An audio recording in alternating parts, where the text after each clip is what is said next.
होने से। आपने देखा कि एंडोथीसियम की जो इनर लेयर है उसमें तो कोई संकुचन या कॉन्ट्रैक्शन होगा नहीं।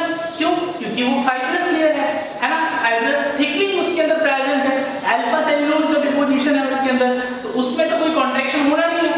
लेकिन जो उसकी आउटर लेयर है, ऊपर वाली जो परत है वो थिन होती है, और थिन होने के कारण उसमें कॉन्ट्रैक्शन होता है, वो कॉन्केव हो जाती है, जिससे परागकोश की संपूर्ण सतह पर एक पुलिंग फोर्स, जो एंडोथीसियम की आउटर थिन लेयर के अंदर कॉन्ट्रैक्शन होगा, संकुचन होगा, उस संकुचन के कारण पूरे परागकोश की सतह पर एक पुलिंग फोर्स लगता है, एक टेंशन क्रिएट होता है, एक तनाव उत्पन्न होता है, और इस तनाव के कारण एक तनाव उत्पन्न होता है, और इस तनाव के कारण जो स्टोमियम वाला स्थान था जहां पर एंडोथीसियम नहीं थी, है ना, जहां एंडोथीसियम नहीं थी वहां की जगह जो है वो बिल्कुल एकदम पतली होगी। तो पतली भित्ति युक्त स्टोमियम जिसे हम ओष्ठ कोशिका भी कहते हैं, जहां एंडोथीसियम की एंडोथीसियम नहीं होती, मींस जहां फाइब्रस थिकनिंग नहीं होती, है ना, वो टूट जाती है, और इस प्रकार परागकोश का स्फुटन होता है। जैसे ही परागकोश का स्फुटन होगा, परागकोश के स्फुटन होते ही परागकोश में से परागकण वातावरण के अंदर स्प्लिट हो जाएंगे, वातावरण के अंदर बिखर जाएंगे। तो आपको ध्यान रखना है इस चीज को। एक बार दोबारा आप दिमाग पर थोड़ा सा जोर डालें कि हम लोगों ने परागकोश स्फुटन को किस तरह से देखा है, कि इसमें कैसे कह सकते हैं कि एंडोथीसियम सर्वाधिक या एंडोथीसियम की महत्वपूर्ण भूमिका होती है ना। तो आप दिमाग में रखें इस चीज को कि एंडोथीसियम का किस प्रकार से परागकोश स्फुटन में रोल होता है। ओके, अब बात करते हैं परागकोश स्फुटन के प्रकारों की, कि परागकोश स्फुटन कितने प्रकार का होता है। तो परागकोश स्फुटन के 4 प्रकार हैं। कितने? 4। पहला है जिसे बोलते हैं अनुप्रस्थ या ट्रांसवर्स डाइजेशन, एंथर डाइजेशन, ठीक है, अनुप्रस्थ। दूसरा होता है लंबवत, ठीक है, तीसरा होता है छिद्रमय, और चौथा होता है कपाटीय। लाइक अब देखो, अनुप्रस्थ मींस ट्रांसवर्स। आप जानते हैं अनुप्रस्थ का मतलब क्या होता है? अनुप्रस्थ मतलब ऐसे है, क्षैतिज, ठीक है। जैसे आपने देखा कि ये कोई एक, आप देखें ये कोई एक बाइलोब एंथर है, बाइलोब एंथर है, राइट, ये बाइलोब एंथर हो गया। अब इस बाइलोब एंथर में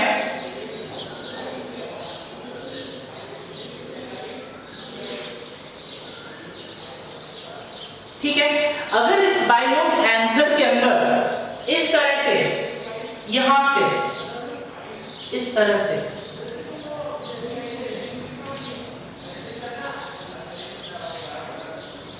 से टेंशन होता है, अनुप्रस्थ कहलाता है। सतह से ऐसे खुलता है, जैसे आप इस तरह से देख सकते हैं, आपका जो परागकोश है वो इस तरह से होता है, ठीक है, परागकोश इस तरह से होता है, यूं ऐसे खुलता है परागकोश। परागकोश का जो स्फुटन होता है वो इस तरह से होता है अगर, ठीक है। तो आप देख रहे हैं यहाँ पर परागकोश का स्फुटन कैसे होगा? ऐसे होगा, ऐसे स्फुटन होगा, ठीक है। इसे बोलते हैं अनुप्रस्थ प्रकार का परागकोश डाइजेशन या स्फुटन कहते हैं। दिमाग लगाएं थोड़ा सा कि यहाँ पर इस तरह से, इस जगह पर ये आपकी चैम्बर्स होते हैं जो कि फ्यूज हो जाते हैं अंदर, ये फ्यूज हो जाते हैं यहाँ पर अंदर, और इस तरह से होता है यहाँ से, ठीक है।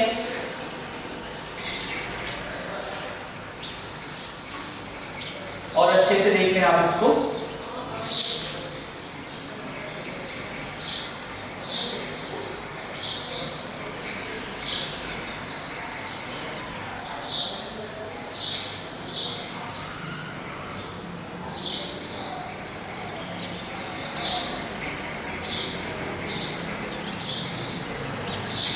इस तरह का जो परागकोश का स्फुटन है वो अनुप्रस्थ कहलाता है।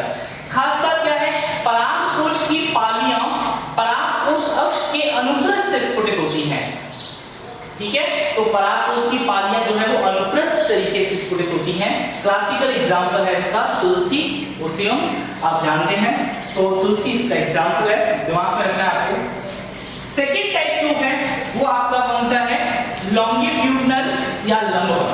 लॉन्गिट्यूडनल या लंबवत, इसमें क्या होगा, परागकोश इस तरह से है ना, तो परागकोश का लॉन्गिट्यूडनली इस तरह से आप देखेंगे कि लॉन्गिट्यूडनली डायरेक्शन होगा इस तरह से। ठीक है, परागकोश इस तरह से खुलेगा इस प्रकार के। तो ये आपके एक परागकोश बना रहा हूं,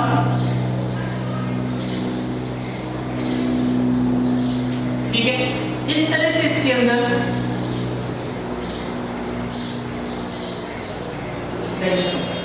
ठीक है, लॉन्गिट्यूडनली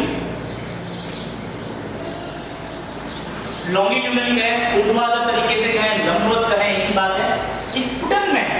स्फुटन में पालियां लंबवत स्फुटित होती हैं। लंबवत मतलब ऐसे खड़ी तरीके से, इस तरह से आप देखते हैं, इस तरह से स्फुटित होती हैं। जैसे दोनों पालियां अलग हो जाएंगी, बाइलोब है तो एक लोब ये है, एक लोब ये है, ये दोनों लोब है, तो आप देखते हैं कि जैसे परागकोश इस तरह से रहता है तो परागकोश ऐसे खुल जाता है। ठीक है, इस प्रकार के स्फुटन को कहते हैं हम लॉन्गिट्यूडनल या लंबवत परागकोश स्फुटन कहते हैं। और इस प्रकार का परागकोश आप मालवेसी कुल के पादपों के अंदर, जैसे आपने गुड़हल देखा है, आपने कपास देखा है, आपने भिंडी देखी है।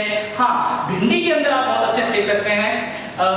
नाउअडेज आप कोई भिंडी रखें, एक ऐसी मैच्योर या यूं कह सकते हैं एक पकी हुई भिंडी को आप कुछ समय के लिए रख दें, है ना, और उसमें जिसमें सीड्स प्रेजेंट हो, है ना, उसको रख दें, और जैसे ही वो सूख जाती है उसके बाद में आप देखेंगे किस प्रकार से वो लॉन्गिट्यूडनल प्रकार का या लंबवत प्रकार का स्फुटन दर्शाएगी। राइट, सो ये इसका प्रेजेंटेशन है, how to dehiscence in anther of Malvaceae family, okay, by longitudinal anther. So धतूरे के अंदर भी आप देखते हैं, धतूरे के अंदर भी इसी प्रकार का जो अनुप्रस्थ लंबवत परागकोश स्फुटन होता है। तो क्वेश्चन दो तरह से पूछे जा सकते हैं। क्वेश्चन हो सकता है कि आपको एग्जांपल बेस्ड क्वेश्चन पूछ दे, और हो सकता है आपको डायरेक्ट क्वेश्चन पूछ दे टाइप्स ऑफ एंथर डिवीजन के बारे में, है ना।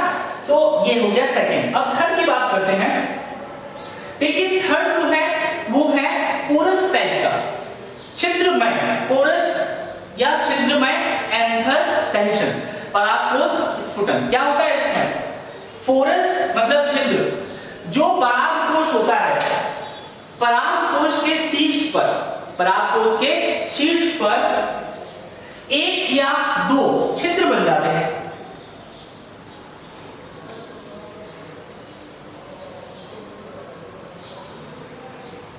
तो आप देखते हैं इस तरह से,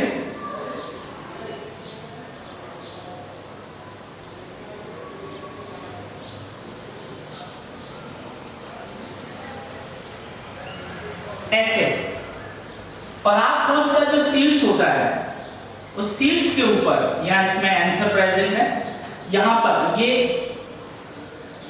एपिकल पोर कह सकता हूं मैं इसको,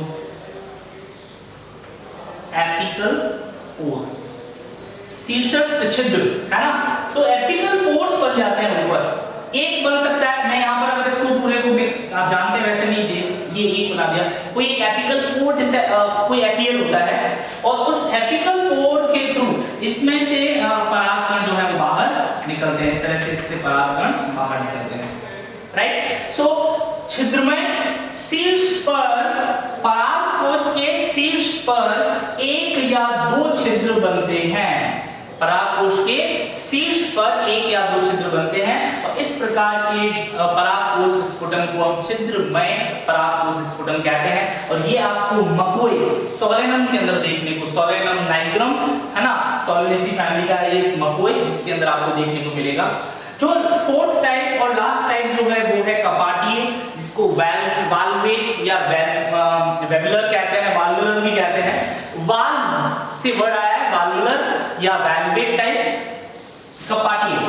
कपाट या वाल्व आप बहुत अच्छे से जानते हैं, कपाट का मतलब होता है जो एक तरफ, जिसकी डायरेक्शन एक तरफ होती है, एक तरफ ही खुलता है। सो है ना, इसमें क्या होता है, पराग कोश में कपाट या वाल्व द्वारा स्फुटन होता है। बारबेरी के अंदर ऐसा होता है, बारबेरी नाम का एक प्लांट है, उसके अंदर देखो कैसे होगा। मान लो जैसे आपके पास में ये कोई एक पराग कोश है,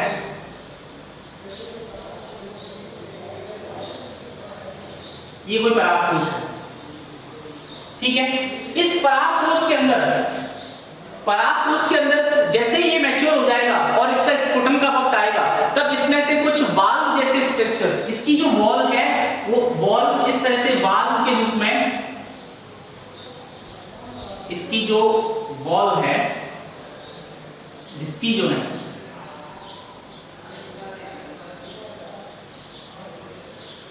इसकी भित्ति जो होती है वो इस तरह से देख सकते हैं, वॉल के रूप में,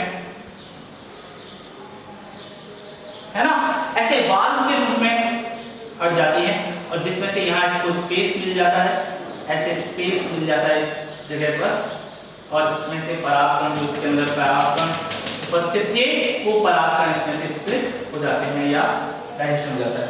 तो सिर्फ वाल्व की तरह से इसमें से पराग स्फुटन होता है, और ये आपको बारबेरी के अंदर देखने को मिलता है। सो ये आपका कंप्लीट टॉपिक है पराग कोश का स्फुटन, ठीक है। इसके टाइप्स हो सकता है आपसे ऐसा क्वेश्चन पूछा जाए, ओके।